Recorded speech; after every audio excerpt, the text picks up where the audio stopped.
नमस्कार students. Thank you. Doctor Thakur's anatomy class में आपका स्वागत है। और आज हम अपर लिम्ब की सबसे लंबी बोन ह्यूमरस को कॉन्सेप्चुअली समझेंगे। राइट। और आज का हमारा जो मिशन है, मतलब इस डीप डाइव का, वो ब्लूम्स टैक्सोनॉमी और मिलर्स पिरामिड पर बेस्ड होगा। एग्जैक्टली। हम सिर्फ रटने वाले नहीं हैं, ये एक इंटरैक्टिव क्लासरूम डिस्कशन होने वाला है। हाँ, क्योंकि ह्यूमरस के हर क्लिनिकल और एनाटॉमिकल पहलू को डीपली समझना जरूरी है। इसको ऐसे सोचिए जैसे एक क्रेन का मेन पिलर होता है। ओह, क्रेन का पिलर, ये एनालॉजी अच्छी है ना? जैसे क्रेन का पिलर भारी वजन उठाने और दिशा बदलने का काम करता है, वैसे ही ह्यूमरस हमारे आर्म की एकमात्र हड्डी है। बिल्कुल। कंधे से लेकर कोहनी तक के हर कॉम्प्लेक्स मूवमेंट का आधार यही बोन है। तो सबसे पहले उस बेसिक प्रैक्टिकल प्रॉब्लम से शुरुआत करते हैं जो फर्स्ट ईयर में आती है, साइड डिटर्मिनेशन। हाँ, यस, सबसे बड़ा हेडेक स्टूडेंट्स के लिए। सही में, अगर लैब में कोई हड्डी मिले तो कैसे पहचानेंगे कि वो राइट हैंड की है या लेफ्ट हैंड की? तो इसके लिए ना हमें 3 मेन फैक्ट्स को ध्यान में रखना होता है। सबसे पहले इसका अपर एंड, जिसमें वो गोल आकार का हेड होता है, राइट? हाँ, इस हेड को हमेशा अंदर की ओर यानी मीडियली रखना होता है। साथ ही थोड़ा पीछे की ओर बैकवर्ड्स और अपवर्ड्स डायरेक्टेड होना चाहिए। ओके, मीडियली, बैकवर्ड्स और अपवर्ड्स, गॉट इट। दूसरा पॉइंट क्या है? दूसरा है लेसर ट्यूबरकल। ये अपर एंड पर बिल्कुल आगे की तरफ यानी एंटीरियरली उभरा हुआ होना चाहिए। अच्छा, और इसके साथ ही वो इंटरट्यूबरकुलस सल्कस भी होते हैं ना? सही पकड़ा। और तीसरा पॉइंट है इसका लोअर एंड। ये हिस्सा थोड़ा साइड फैला होता है। राइट।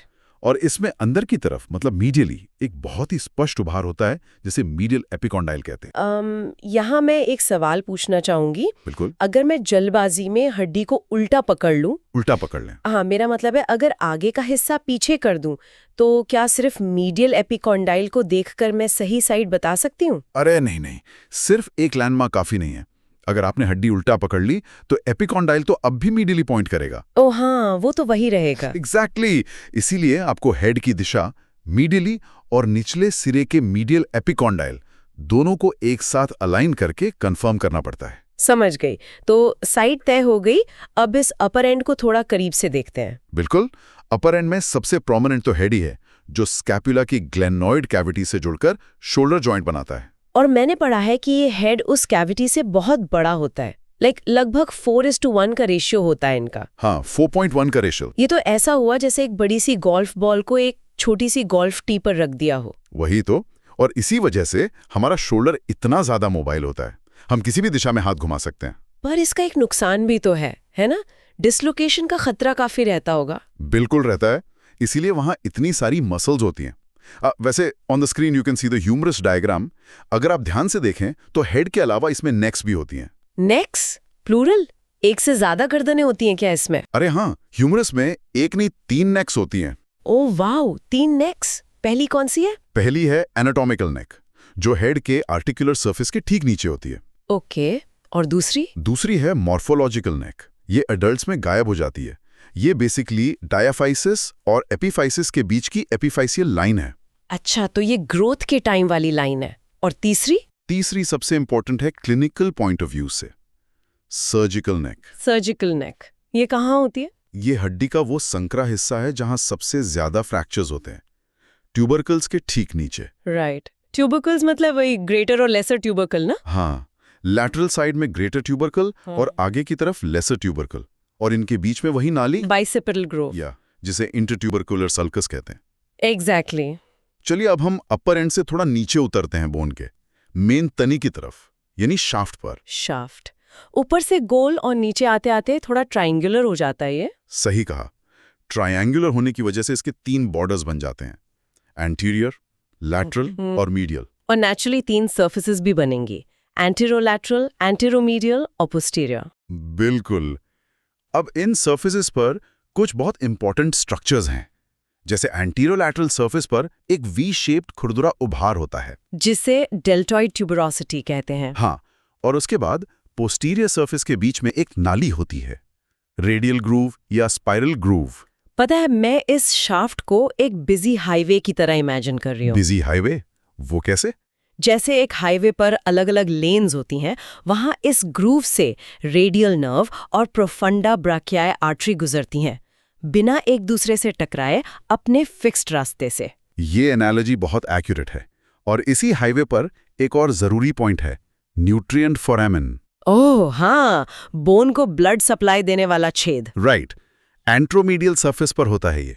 और रिसर्चर्स बताती हैं कि 91.25% हड्डियों में ये सिर्फ एक ही होता है। Wait, really? सिर्फ एक? हाँ, शाफ्ट के मिडिल थर्ड हिस्से में। और सबसे इंटरेस्टिंग बात पता है क्या है? क्या? इस फोरामेन का छेद हमेशा नीचे कुहनी की ओर, यानी away from the growing and directed होता है। वाओ, नेचर की इंजीनियरिंग सच में कमाल है। तो चलिए, इस शाफ्ट वाले हाईवे से गुजरकर अब हम कोहनी के जंक्शन पर चलते हैं, यानी कि लोअर एंड पर। हाँ, यहाँ पर 2 आर्टिकुलर पार्ट्स होते हैं ना, कैपिटुलम और ट्रोक्लिया। सही। कैपिटुलम बाहर की तरफ यानी लैटरल साइड में गोल हिस्सा होता है। ये रेडियस बोन के हेड से जुड़ता है। और ट्रोक्लिया जो मीडियल साइड में होता है, एक पुली जैसा दिखता है, राइट? हाँ, ये उल्ना से जुड़ता है। बिल्कुल। पर इस ट्रोक्लिया में एक स्पेशल फीचर है। इसका मीडियल किनारा लगभग 6 मिलीमीटर ज्यादा नीचे लटकता है। 6 मिलीमीटर? इसका क्या फंक्शन है? इसी की वजह से एल्बो का कैरिंग एंगल बनता है, ताकि चलते वक्त हाथ बॉडी से न टकराए। ओह अच्छा। और नॉन आर्टिकुलर पार्ट्स में मीडियल और लैटरल एपिकॉन्डाइल्स होते हैं और उनके ऊपर सुप्राकॉन्डाइलर रिजेस। और लोअर एंड में 3 महत्वपूर्ण गड्ढे भी तो होते हैं जिन्हें फॉसे कहते हैं। हाँ, कोरोनॉइड फॉसा आगे की तरफ ट्रोक्लिया के ऊपर, रेडियल फॉसा कैपिटुलम के ऊपर और एक पीछे की तरफ ओलिफ्रेनॉन फॉसा। वही। एक बात सोचिए, क्या ये 3 फॉसे किसी लॉक इन की मैकेनिज्म की तरह काम करते हैं? लॉक इन की? हाँ, बिल्कुल वैसे ही काम करते हैं। मतलब जब हम एल्बो फ्लेक्स या एक्सटेंड करते हैं तो फोर आर्म की बोन्स इनमें परफेक्टली फिट हो जाती हैं। एग्जैक्टली, ताकि मूवमेंट स्मूथ हो और एल्बो उल्टा ना मुड़ जाए। परफेक्ट। तो हमारा बोन का स्ट्रक्चर तो अब पूरा हो गया। अब इस ढांचे पर इंजन लगाते हैं। इंजन मतलब मसल्स? हाँ, मसल अटैचमेंट्स के बिना तो बोन हिलेगी ही नहीं ना। ये भी सही है। तो सबसे पहले शोल्डर जॉइंट की स्टेबिलिटी इंजन को देखते हैं, रोटेटर कफ। इसको याद रखने का तरीका मैंने सिट्स पढ़ा था, SITS। बिल्कुल, सुप्रास्पैनिटस, इंफ्रास्पैनिटस और टेरेस माइनर, ये तीनों ग्रेटर ट्यूबरकल पर इंसर्ट होती हैं। और बची हुई एक सबस्कैपुलरिस लेसर ट्यूबरकल पर लगती है। परफेक्ट। अब उस बाइसेपिटल ग्रूव पर आते हैं, जिसके दोनों तरफ और बीच में मसल्स लगती हैं।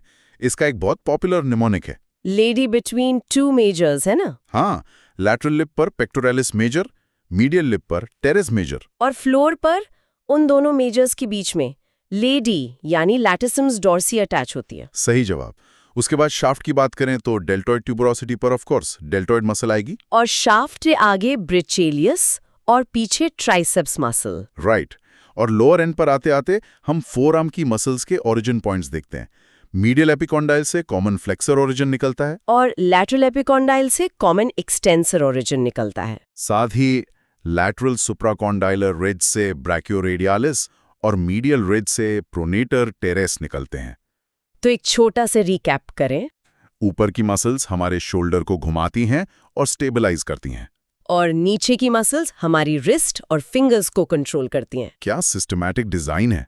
पर ये मजबूत बोन एक दिन में तो बनती नहीं होगी। अरे नहीं, ऑसिफिकेशन एक लंबा प्रोसेस है। ह्यूमरस का विकास फीटस स्टेज से ही शुरू हो जाता है। मतलब माँ के गर्भ में? हाँ, शाफ्ट के लिए एक प्राइमरी सेंटर होता है जो IUL यानी इंट्रायूटेराइन लाइफ के 8th वीक में ही अपीयर हो जाता है। और अपर और लोअर एंड्स के लिए? उनके लिए सेकेंडरी सेंटर्स होते हैं। अपर एंड में 3 सेकेंडरी सेंटर्स आते हैं, 1, 2 और 5 साल की उम्र में। और ये आपस में मिलकर शाफ्ट से कब जुड़ते हैं? ये जुड़ते हैं लगभग 20वें साल में। ओके। और लोअर एंड? लोअर एंड के लिए 4 सेंटर्स आते हैं, 1, 10, 12 और 14 साल की उम्र में। ये 16वें साल में शाफ्ट से फ्यूज हो जाते हैं। अच्छा, एक छोटा सा वैसा स्टाइल सवाल पूछूं आपसे? अरे बिल्कुल, पूछिए। अगर मेरे पास एक 18 साल के लड़के का एक्सरे है, तो क्या उसका अपर एंड शाफ्ट से पूरी तरह जुड़ चुका होगा? नहीं, क्योंकि अपर एंड 20वें साल में जुड़ता है, जबकि लोअर एंड ज्यादातर 16वें साल तक फ्यूज हो जाता है। सिर्फ मीडियल एपिकॉन्डाइल है जो 20वें साल तक का टाइम लेता है। परफेक्ट। इसका मतलब ऑसिफिकेशन एज एस्टिमेशन में कितना मदद करता है? बिल्कुल करता है। चलिए, अब उस हिस्से पर आते हैं जिसे हर फर्स्ट ईयर BAMS और MBBS स्टूडेंट को रटना पड़ता है। क्लिनिकल एनाटॉमी, मिलर्स पिरामिड का हाईएस्ट लेवल डज। हाँ, क्योंकि अगर हड्डी टूटी तो सबसे बड़ा डर नर्व्स का होता है। ह्यूमरस के क्लोज कांटेक्ट में 3 नर्व्स होती हैं। सर्जिकल नेक पर एक्सिलरी नर्व। हाँ, और स्पाइरल ग्रूव में रेडियल नर्व। और तीसरी अल्लर नर्व मीडियल एपिकॉन्डाइल के पीछे होती है। तो फ्रैक्चर्स के टाइम इन्हीं नर्व्स को रिस्क होता होगा। जैसे सर्जिकल नेक टूटा तो एक्सिलरी नर्व को खतरा। राइट? ये एल्डरली लोगों में कॉमन है। राइट। और मिड शाफ्ट फ्रैक्चर में रेडियल नर्व डैमेज हो सकती है। और बच्चों में सबसे कॉमन कौन सा होता है? सुप्राकॉन्डिलर फ्रैक्चर। राइट। हाँ, सुप्राकॉन्डाइलर फ्रैक्चर। इसका एक क्लासिक क्लिनिकल एग्जांपल दूं? हाँ, बताइए। अगर कोई बच्चा खेलते हुए गिर जाए और वो अपना बचाव करने के लिए हाथ सीधे जमीन पर टिका दे, जिसे फॉल ऑन आउटस्ट्रेच्ड हैंड कहते हैं। अच्छा। तो फोर्स आती है और उसकी कोहनी के ठीक ऊपर का हिस्सा है यानी सुप्राकॉन्डाइलर रीजन टूट जाता है। ओह, और उसमें तो ब्रेकियल आर्टरी भी पास ही होती है ना? वही तो सबसे बड़ा डेंजर है। अगर ब्रेकियल आर्टरी दब जाए या कट जाए तो ब्लड सप्लाई रुक जाती है, जिससे वोल्कमैन्स इस्कीमिक कंट्रैक्चर हो सकता है। मतलब हाथ पंजे की तरह मुड़ जाता है। एग्जैक्टली। इसके अलावा शोल्डर डिस्लोकेशन भी आम है। ह्यूमरल हेड सबसे ज्यादा नीचे की ओर यानी इंफीरियरली या आगे एंटीरियरली खिसक जाता है। क्लिनिकल केसेस सच में इस बोन की इंपॉर्टेंस को दिखाते हैं। चलिए, अब हमारे स्टूडेंट्स का थोड़ा टेस्ट ले लिया जाए। Rapid revision time. I am ready, पूछिए। मैं 4 तेज विवाह स्टाइल सवाल पूछूंगी। पहला सवाल, सर्जिकल नेक के फ्रैक्चर में कौन सी नर्व को सबसे ज्यादा खतरा है? एक्सिलरी नर्व को। करेक्ट। दूसरा सवाल, लेडी बिटवीन 2 मेजर्स निमोनिक्स में लेडी कौन सी मसल है? वो है हमारी लैटिसिमस डॉर्सी। सही जवाब। तीसरा सवाल, मिड शाफ्ट फ्रैक्चर होने पर रिस्ट ड्रॉप क्यों होता है? क्योंकि वहां रेडियल ग्रूव में मौजूद रेडियल नर्व डैमेज हो जाती है जो एक्सटेंसर्स को सप्लाई करती हैं। परफेक्ट। और आखिरी सवाल, वोल्कमैन्स इश्कीमिक कॉन्ट्रैक्चर किस आर्टरी के डैमेज होने का नतीजा है? Brachial artery. ब्रिलियंट।